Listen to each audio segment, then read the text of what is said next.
ازيكم يا حلوين؟ عاملين ايه؟ يا رب تكونوا بخير.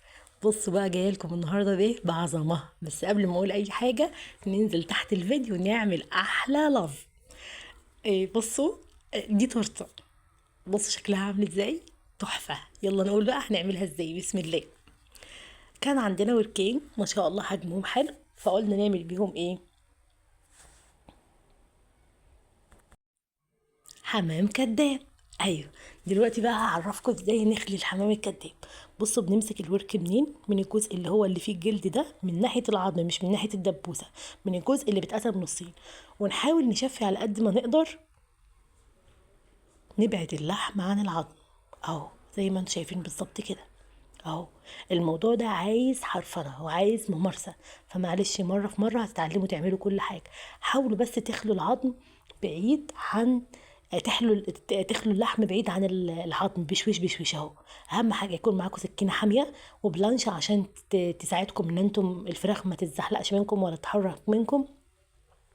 كمان الى حد ما الورك يكون مجمد، يعني ما يبقاش فريش وطازه، يعني لازم يكون اتحط في الفريزر مثلا نص ساعه ولا حاجه يجمد شويه عشان تعرفوا تتحكموا فيه وتبعدوا اللحم عن العظم. اهو بشويش بشويش اهو. دلوقتي بقى عند المرحله اللي صعبه شويه، ان انتوا بتحاولوا تبعدوا اللحم عن القرقوشه اللي في النص دي. بالراحه بتلفوا حواليها كده بالسكينه، رايح جاي رايح جاي كده اهوت لحد ما تخلوا الجزء بتاع الدبوسه ده. هنخليه كله؟ لا، لازم هنسيب حتة عظمة عشان نعمل شكل الحمام الكداب. اهو. على فكرة برضو دي طريقة برضو خلي الشيش طاووق، بس شيش طاووق ببتديها من تحت، من تحت الدبوسة من تحت. اهو بصوا، كسرت العظمة وسبتها اهو. نقلب بقى الورك. بالظبط. بصوا شكله بقى عامل ازاي، ما شاء الله. حمامة حمامة يعني. كل اللحم جوه بالجلد، الجلد ما حصلوش اي حاجة، حافظنا على الجلد برضو. والعظم ده شلناه علشان نعمله احلى شوربة، عشان نعمل بيها محشي. وكمان كنت عامله هياكل على فكره، الحاجات اللي طلعت دي كلها العظم بتاع الصدر برضو، مع الاجنحه خدت كله عملت شوربه. اهو ده الورك التاني هو للتاكيد. اهو. بنحاول على قد ما نقدر. انا مهما اوصف لكم الطريقه هي سهله ازاي، انتوا هتحسوها معقده، لكن لما تجربوها هتحسوا ان الموضوع سهل. بتحاول تلفوا كده حوالين الورك، يعني رايح جاي يمين وشمال بقى كده. تاخدوه من هنا تاخدوه من هنا، كده كده الحمد لله ايه هيخلص يعني. بص، احنا كنا زهقنا من طريقه الفراخ، والبنات عندي ما بياكلوش الفراخ مسلوقه، خصوصا الفراخ البيضه دي. ما بياكلوش مسلوق غير الفراخ البلدي. فلازم هنتصرف في الفراخ البيضه دي ونعمل فيها اي حاجه تخلينا ناكلها ونحب طعم الحاجه اللي بناكلها فيها. اهو تغيير بقى طعام وكده يعني، ما لما بنفضل على وتيره واحده بنزهق. اهو كده عملنا الوركين اهو. يلا بقى نشوف هنعملهم ايه. جهزنا بصلايه متقطعه ناعم مع فص توم او فصين، مع ملح، فلفل اسود، كمون. اهو. نمرطهم بقى مع بعض، بس وقت ما نجيب الفراخ عشان نحشيها على طول اهو. امرط بقى بعد ما شطفنا الفراخ وغسلناها كويس، بس بشويش عشان اللحم اللي جوه ما يتهراش اهو. نزلي بقى العصاره من البصل اهو. انا بوريكم العصاره وهي بتنزل اهو. العصاره دي بقى هي اللي هتتبل الفراخ وهتتبلها بسرعه قبل ما تجهزوا بقيه الاكله يعني. اهو. اقسموا التتبيله دي نصين. حطوا جزء على هنا وجزء على هنا عشان الاتنين يبقوا نفس الوضع بالظبط. اهو. لموا بقى الجلد كله واللحم على بعضه عشان كله يتبل وياخد طعم حلو. اهو.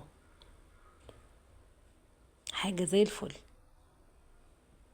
غطوا عليه بقى وسيبوه لعند ما نجهز بقيه الاكل. نجيب بصلايه وفصين توم وهيتقشروا في فسوه. بصوا، غمض عينيك فتح تلاقيهم متقشروا. يلا كمان هيتقطعوا في فسوه. بصوا ما شاء الله زي الفل. عسل. يا ريت الاكل كله يتعمل بنفس السرعه دي، كانش حد غلب كنت عملت لهم كل 5 دقايق اكله. بص بقى، كل ورك هيحتاج معلقه رز واحده. غسلنا الرز وصفيناه، جبنا بقى الحاجه اللي هنعمل فيها الحشوه. لازم نسويها الاول. نسويها ازاي؟ نجيب معلقه سمنه او زيت اللي انتوا عايزينه، اللي متوفر عندكم. وجبنا، ودلوقتي بقى البصلايه اهي وفص توم. ونشوح بقى. الله، شموا احلى ريحه دلوقتي. البصل يدبل كده ويتغير، وننزل بقى بالرز. شوح الرز، شوح على قد ما نقدر. دقيقتين 3 ايدينا فيه، ما بنسيبش ايدينا خالص. نسيبش الرز خالص، ايدينا فيه باستمرار. لعند كمان هو ما لونه يتغير كده، ياخد اللون الذهبي كده الفاتح، ونرفعه من على النار لعند ما يبرد اهو. بص بوريكم في الوقت ده هو عامل ازاي اهو. سيبوه بقى لعند ما يبرد عشان نعرف نمسك الورك ونتحكم فيه. لازم الرز يكون بارد. صفي بقى العصارة اللي نزلت منه، خلاص مبقناش محتاجينها. افتح بقى الورك وحافظوا على البصل ده ان هو يكون لسه موجود، يعني ما ينزلش ما يقعش اهو. اقسم بقى الحشو جزئين على قد الوركين. دخل بقى وحشي جوه الورك من جوه، الجزء بتاع الدبوسه ده اهو. لف بقى كده. في الوقت ده الكاميرا وقفت وانا ما اعرفش ان هي وقفت، كنت عايزه اوريكم ان ازاي لفيته يعني. استعنت طبعا بالخلل، او ممكن ما تعملوش خلل على فكره، او تعملوا بالرباط. الجزء بتاع الرباط بقى ما تسجلش، بس هسجل في الورك التاني الحمد لله لحقته يعني. اكتشفت ان الكاميرا بتصور، كنت خلاص خلصته اهو. بصوا عامل ازاي، هوريكم التاني بقى. واللي ما تصورش ده ما غلبنيش بصراحه، لكن ده اللي غلبني. اه دخل جوه.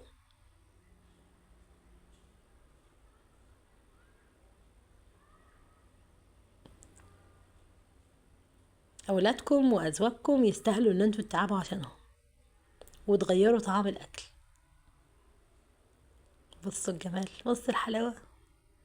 بصوا بقى اللي هنشوفه دلوقتي.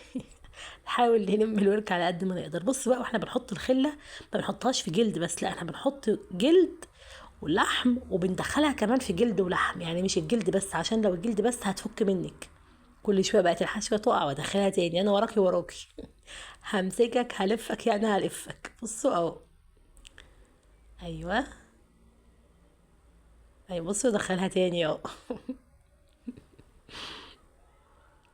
اهو بالخله بقى اهو. موضوع الخلل ده هيساعدكم ان انتوا تلفوا عليه الرباط او الفتله او الحاجه اللي هتلفوا بيها يعني اهو. امسك بقى. احنا مش هنربط الفتله، احنا هنحط الفتله كده ونلفها. ليه؟ عشان وقت ما نيجي نفكها تبقى سهله معانا وما تفضلش جوه الفراخ، يبقى مطلعه الفتله كلها سليمه طويله زي ما هي، زي ما انت حاططيها. امسك بقى ولف لف لف اهو. حزميها على قد ما تقدروا اهو. برضو الحشوه بتقع، مش هستسلم برضو، هتدخلي يعني هتدخلي. ايوه. من جميع النواحي اهو، من فوق لتحت. لف لف لف لف، ما تستخسروش حاجه اهو. اهو. اهو. حاجه كده يعني شبه اكل المطاعم. بصوا، حمامتين دول ولا مش حمامتين؟ زي الفل اهو. جيبوا بقى الحاجه اللي هتستخدموها هتعملوا فيها الحمام. لازم الحمام يتحط وهو مرتاح، يعني واخد الشكل كله. حطوا معلقه سمنه حلوه كده.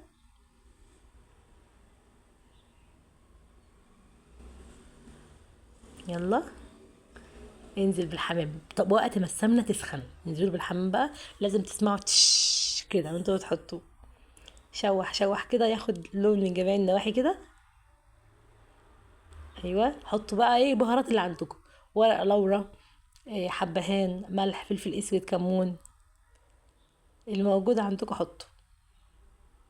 على فكرة الشوربة بتاعته بتبقى سمينة، يعني ممكن تاخدوا الشوربة بتاعته دي تستخدموها في اي حاجة. انزلوا بقى عليها بالمية السخنة. المية السخنة هتخلي الورك يحتفظ بالرز اللي فيه، ما يتفتحش ويستوي بسرعة. اه في الوقت ده بقى كنت عملت محشي ورق بنجر تاني. ما هو كان متبقي شوية ولا ارميهم؟ لا طبعا. استغلهم على طول. بصوا، بدأت الحلة بإيه؟ حطيت جزء من البصل اللي أنا إيه مش هنرميه، جزء من البصل تحت أهو، يعني ما جبتش بصلة جديدة ولا حاجة. والحلة دي كنت عاملة فيها الصلصة، فطبعا مش هرمي الصلصة، فقلت لا أعمله فيها بقى. وعملته المرة دي في حلة ألمونيوم، عشان الحلة الألمونيوم تخينة شوية من تحت، سميكة تستحمل، عشان الرز ما يلزقش. شوفوا بقى في نهاية الفيديو ايه اللي هيحصل. حطينا بصوا الرز على شكل وردة كده. بصوا بداية رصة المحشي عاملة ازاي، مش رصة عادية هي. بصوا ايوه كده. نظبطها كده. لو انتوا اغنياء قوي كده بقى ممكن تجيبوا شرايح لحمه، وبعد ما تحطوها على النار بقى وتسووها تلات ارباع سوا كده، ممكن ترصوها من تحت، عمرها ما تقلب. بس بصوا المره دي اهو بصوا. حط بقى الطبق المعتاد عشان المحشي ما يفكش. انا بقى في الوقت ده كنت سويت الهياكل اللي هو الصدر مع العظم بتاع الورك اللي انا خليته مع الاجنحه. اهو ناخد منه بقى ونحط مقدار الشوربه قد ايه، ما تعديش الصف الاول. بص منها لكم عشان تشوفوا كميه الشوربه قد ايه. غطي بقى عليها.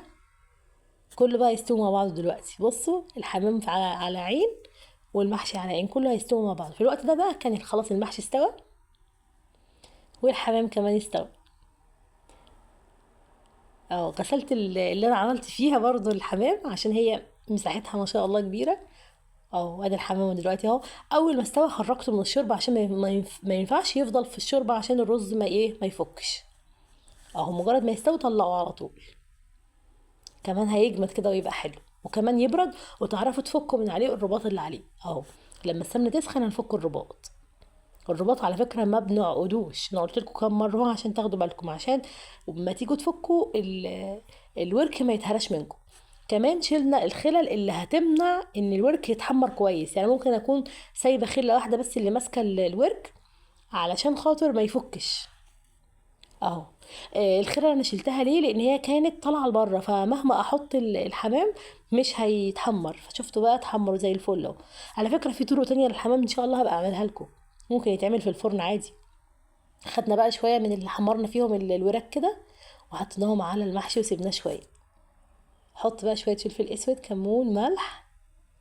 الله بصوا بقى كده الاكل اتظبطت. بص شوف بقى نفس الحركه هتحصل معايا تاني. حد بيصور خيبته؟ ايوه بصوا بقى دي. بس المره دي تلات ارباع خيبه يعني مش خيبه كامله.